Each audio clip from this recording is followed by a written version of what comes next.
Donald Trump qui n'y est pas allé de main morte. Pour faire le point sur ce sujet et d'autres, j'ai avec moi Jean-Victor Colleux. Jean-Victor qui a été porte-parole de l'Assemblée générale de l'ONU en 2009. Jean-Victor, qu'avez-vous retenu de ce discours de Donald Trump?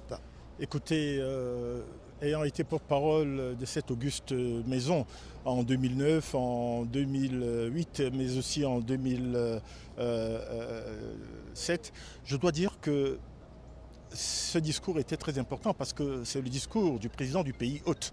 Il y avait aussi deux autres discours de personnalités qui s'exprimaient pour la première fois en leur qualité à l'Assemblée générale, le secrétaire général Guterres et le président Macron par exemple.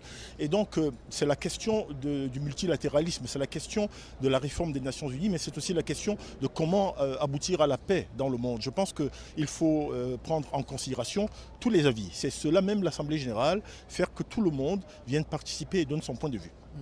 Justement, quant au patron de l'ONU, Antonio Guterres, alors il a invité les chefs d'État et de gouvernement à faire preuve de responsabilité pour éviter tout conflit armé.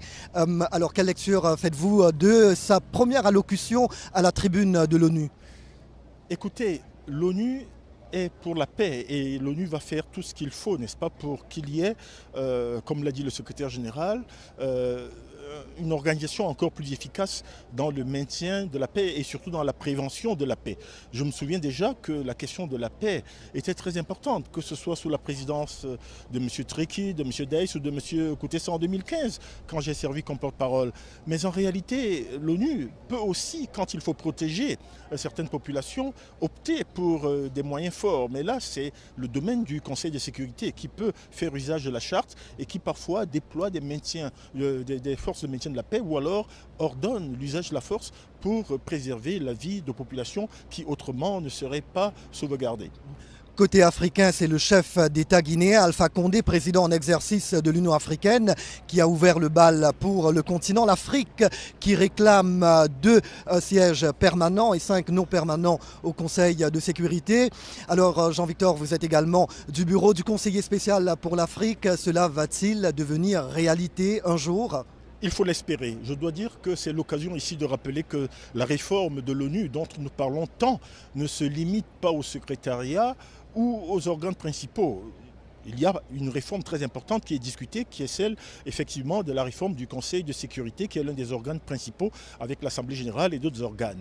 À ce sujet, il faut effectivement rappeler que l'ONU a eu un consensus dans la belle ville du Swaziland qui s'appelle Ezulwini. Donc ce consensus qui sera, à mon avis, rappelé non seulement par le président Condé, mais aussi par d'autres chefs d'État, comme le président Biya, qui, je présume, tous ces chefs d'État africains vont certainement rappeler la légitimité de la position africaine, qui est celle de 2 sièges. Et donc ce consensus veut simplement dire une chose. L'Afrique est l'essentiel du travail du Conseil de sécurité. L'Afrique voudrait être à la table, non pas seulement pour être à la réception des décisions, mais aussi pour participer à la conversation et pour être en réalité le leader dans ce qui est notre futur, notre avenir, et être aussi bien à la cuisine qu'à la salle à manger. Voilà, Jean-Victor, en marge de cette assemblée générale, de multiples réunions ici se déroulent, des réunions à thème, alors comme par exemple l'esclavage moderne, le climat, donc des réunions qui se déroulent ici même au siège de l'ONU, mais aussi dans de grands hôtels à New York. Jacques Aristide, VOA Afrique, New York.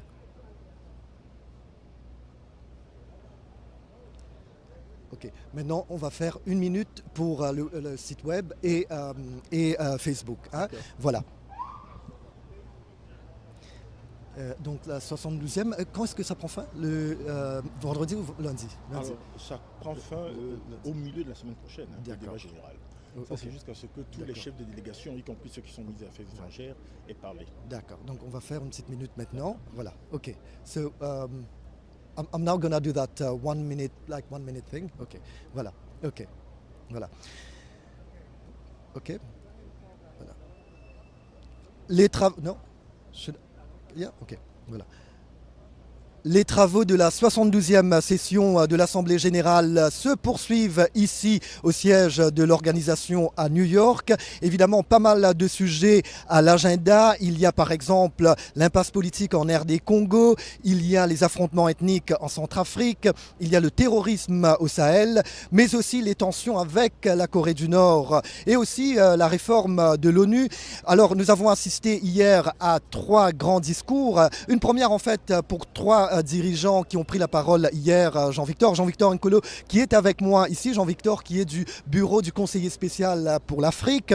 Alors il y a eu les allocutions du président américain Donald Trump, celle du secrétaire général Antonio Guterres et celle également du président français. Alors qu'avez-vous retenu, vos premières impressions? Vous, en fait c'est votre maison, il faut le dire, donc vos premières impressions et vos attentes et concernant ce qui va se passer dans les jours à venir, Jean-Victor. Je crois qu'il s'agit de la place centrale du multilatéralisme et du rôle que les divers pays, les pays aussi bien puissants que ceux qui, n'est-ce pas, sont dans des situations compliquées, comment est-ce que tous ces pays vont jouer et participer ensemble à un meilleur vivre entre la famille des nations.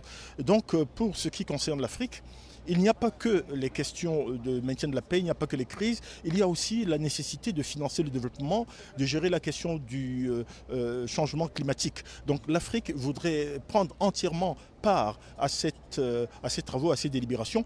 Après les discours des présidents Trump, Macron et du secrétaire général Guterres, il y a eu les discours du président Yoweri Kaguta Museveni de l'Ouganda. On entendra dans les prochains jours les discours des présidents du Cameroun, le discours du président Paul Biya, celui de Alpha Condé de Guinée et de bien d'autres. L'Afrique est ici présente et l'Afrique entend prendre part, non pas seulement comme une entité qui reçoit les décisions du Conseil et des autres organes principaux, mais aussi comme une entité qui participe pleinement et qui prend ses responsabilités. Voilà tout un programme. Et Jean-Victor, voilà un petit mot pour dire que demain vous allez être avec moi dans Washington Forum, une émission évidemment de 30 minutes que nos amis Facebookers et autres connaissent très bien. Donc alors vous allez être sur le plateau demain pour prendre part à cette émission. Et évidemment il va être question des travaux de l'ONU. Avec la Voix de l'Amérique, c'est toujours un plaisir. Merci. Voilà. Jean-Victor, merci bien. Et voilà, donc les travaux se poursuivent ici et nous poursuivons à couvrir cet événement pour vous à la radio, à la télévision et sur le site internet voaafrique.com et sur la page Facebook de voaafrique.com. Voilà, merci et à très bientôt.